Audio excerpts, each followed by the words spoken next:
RSX Type S. So now we have the 60 to 100. Upgraded turbo and full bolt-ons are in the mid. I really think the cars are going to be closer when it's 80 to 100. And compare as we modify this car. Everything that you see in blue. All right, is a stock Honda S2000 fast. Now the word fast has changed so much over the years.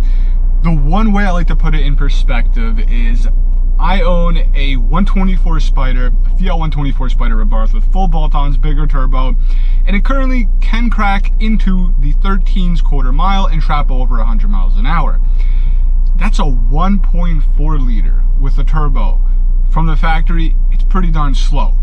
13s, by today's standards, does not sound quick. But my dream car when I was younger, and I did get it, was a Mitsubishi Evolution. It was an Evo 9. That thing from the factory ran 13s, and that was known to be fast at the time. Now, yes, the 124 took a lot to get to the 13s, but that just kind of puts things in perspectives. Running 13s with a little tiny rear-wheel drive roadster like that, that's pretty damn quick. It's not fast, but it's quick. Now, this car I just got, it's a Honda S2000, very similar to the 124 Spider in this sense of, like, you know, small, soft top, convertible, rear-wheel drive, two-seater, blah, blah, blah. Completely different power delivery. I still think my 124 Spider is faster than a stock S2000 as this sits right now. But again, that was heavily modified. So we're gonna go out and do some pulls. We have a GoPro featuring, like, facing the tack and the speedo and everything. We just have a side one going just for whatever, maybe I'll pop it on.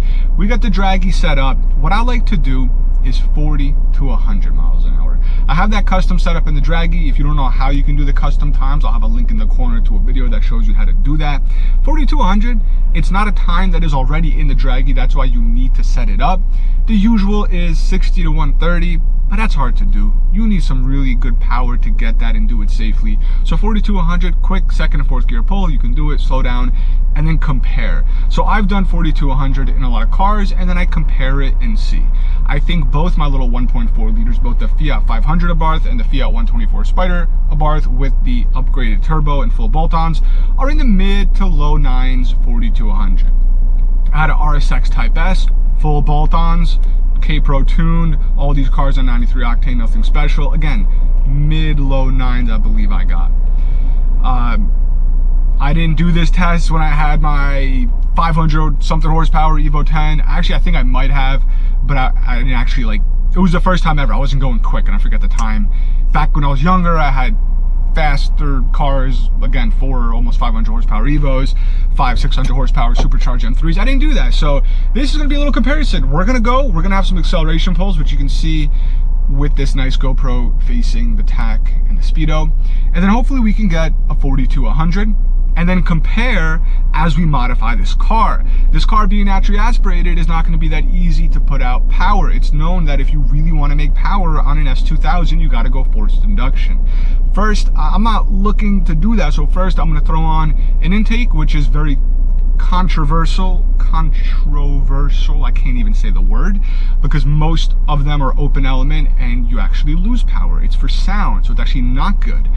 I'm gonna do the AFE one because it's more enclosed than the popular K&N, which, yes, it sounds good, but I'm not too crazy about. You know, I'm not just like sound. When I was younger, I might have been like that. Now I want something that performs well, lets the engine breathe well. So we're gonna try the AFE. We're gonna put a exhaust, then we're gonna do a high flow cat. We're gonna keep doing this test and see if we can get better times. So, let's just, whoops, I just hit that. Let's see, hold on. All right, I need to move this a little bit. Okay, that's better. Now it's not hitting. I was like, what is that scraping sound? Is that my car? So it wasn't the car, it was just hitting the GoPro. Let's see if we can find a road. Usually we got one that we can just quickly do 40 to 100, do some other pulls, see what we can get.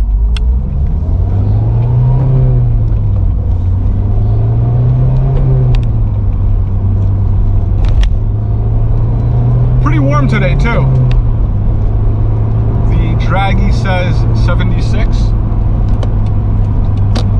Maybe shut the air off. It definitely feels warm in here. For comparison's sake, most of the testing that I've done with the other cars, or at least the 124, I try to keep the weather consistent. It's been like in the 40s, give or take. So that's something to take into consideration. And I also have never tried this yet. I've never aggressively shifted this car yet. So that's gonna all be new. The 124, I've done a lot of testing with that, and I kind of abuse that. That's my car long-term keeper, and I do a lot of testing.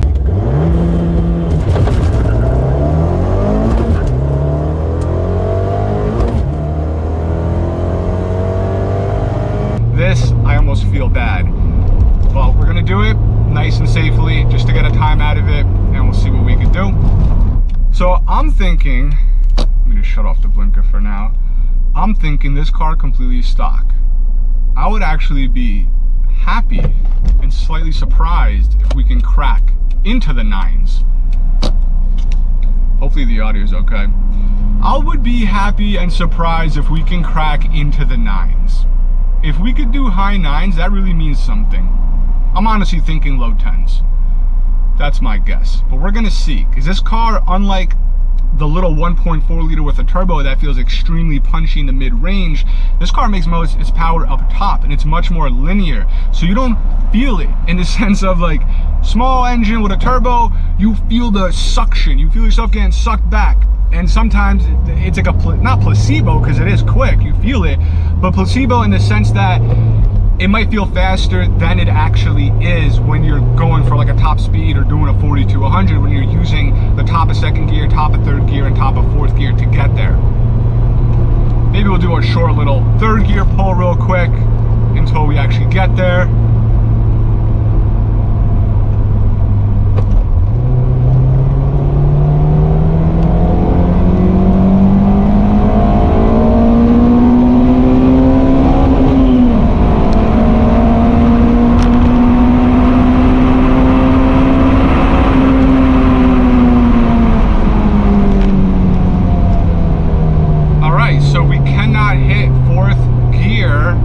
We cannot hit 100 miles per hour in fourth gear, it looks like. I did not know the gearing was like that. So that was just a third to fourth gear. We could definitely use some of this as an example, but we may have to do a 40 to 80 for better comparison's sake. Huh. I couldn't see, but I don't think we hit 100. Unless we did, I don't know. I gotta see. It says we hit 100.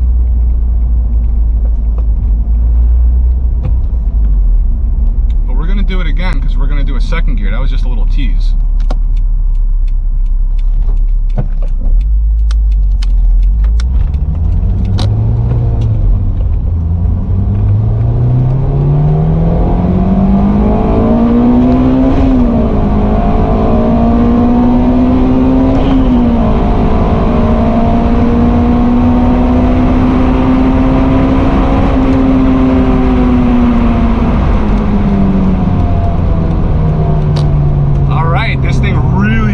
Out at like 98, 99. That's not easy to hit 100 in fourth gear, but we did it, and we got 11.05. It's hot out.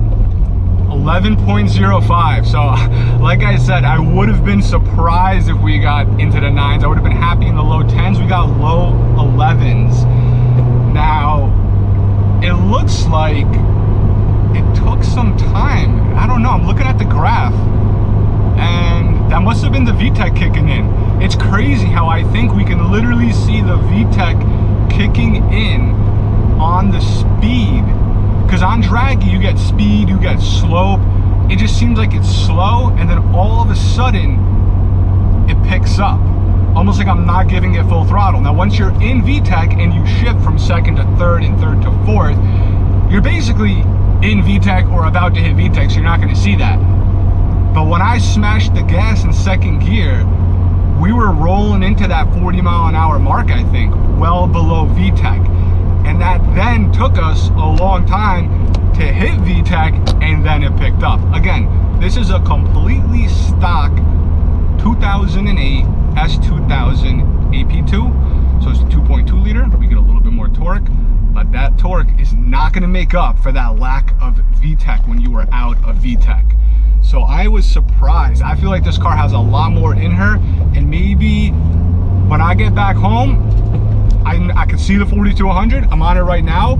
I would not be surprised if the 60 to 100 and the 80 to 100 is much closer to the 124 Spider than the 40 to 100, specifically because when you're 60 to 100 and 80 to 100, you are already at the top of the RPM band where the car is making its peak power in VTEC, unlike 40 to 100, where it seems like for a good amount of time we were outside of VTEC.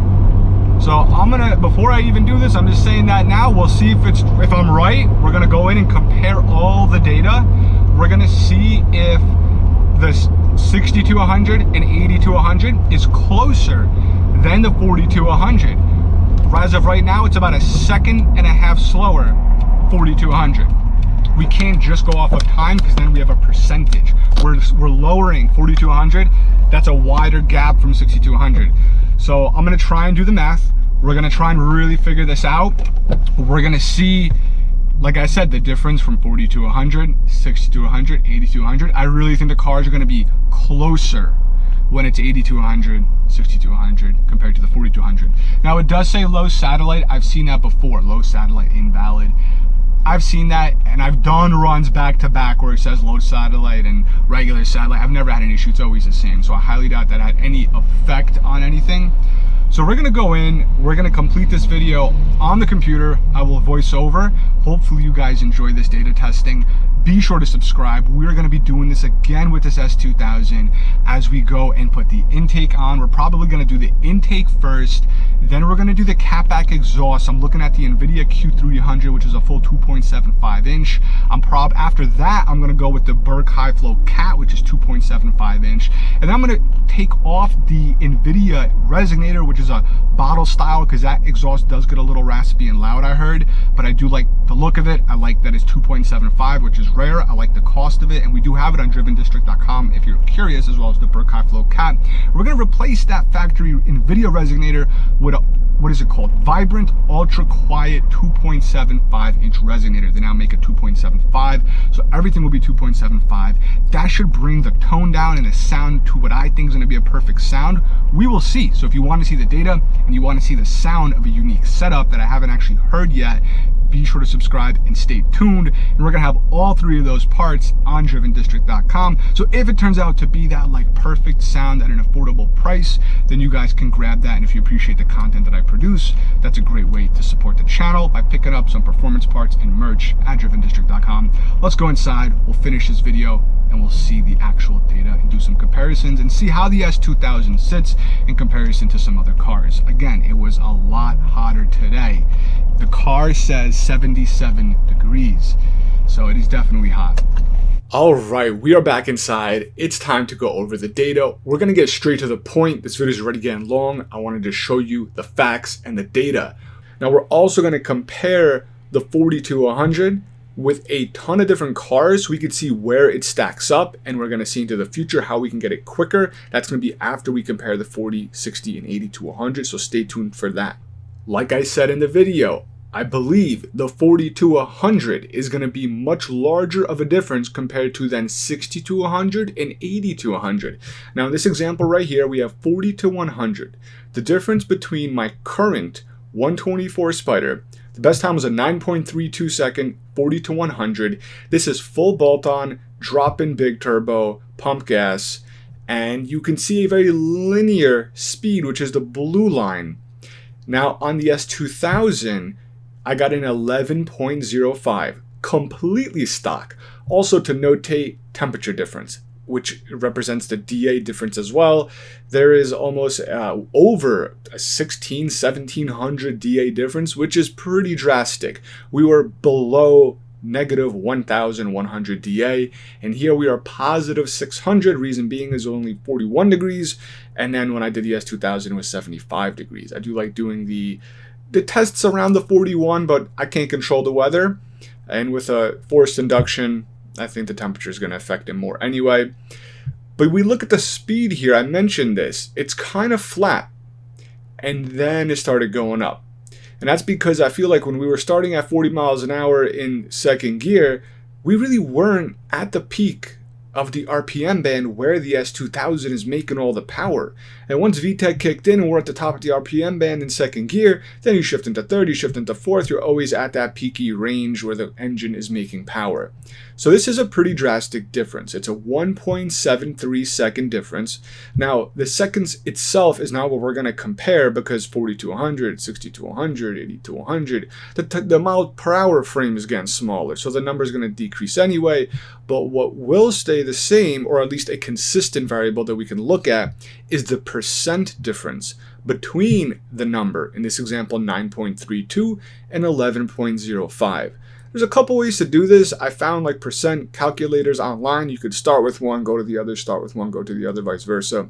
What I did here was I started with the 9.32 as a starting value, basically the 124 Spider, then punched in the 11.05 as the final value, and it came out to the S2000 being 18.56% slower than the 124 Spider. I expected the S2000 to be slower. I thought it would have been a little bit quicker. Again, this was my first time doing the test. Not too bad. But now let's take a look what happens in this same exact run for both cars, where I put the Dragy 60 to 100. Now at 60, like I said, the S2000 is starting to get near its peak power band, and then we're going to look at the 80 to 100 and see even more. So now we have the 60 to 100, and as you can see on the S2000, it is much more linear. It's a nice gradual increase. You don't have that kind of flat line a little bit and then goes up. So what did the 124 Spider do? Again, modded out, all that stuff.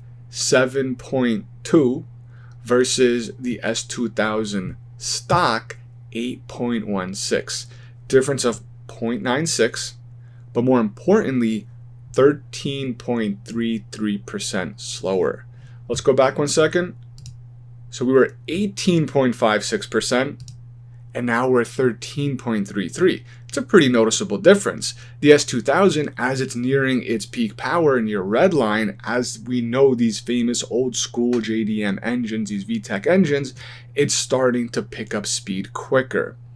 Now let's look at the 80 to 100 and see if we get even closer, if we could kind of close in the gap a little bit. 80 to 100, 4.51 on the 124 Spider, and check it out, 4.81 on the S2000, completely stock, a difference of only 0.3 seconds. The percent difference, 6.65% slower.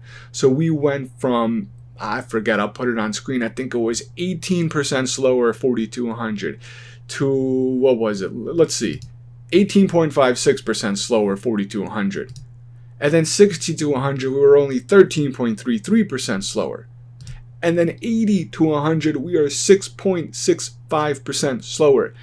You can see the car really starts to pick up top. The 124 Spider, again, is quicker. I knew it would be quicker. But you got to keep in mind, this S2000 is stock.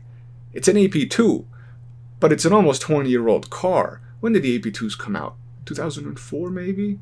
It's about a 20-year-old car. Like, yes, mine's a 2008, but this is pretty crazy.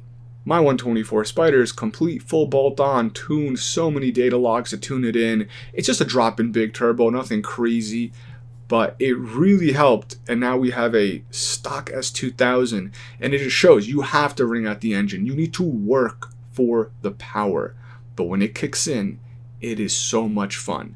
Now driving the cars, night and day difference. You're driving around town, the 124 feels so much faster than the S2000. You have that torque down low that just kicks in from that turbo, that the S2000, it's just completely non-existent.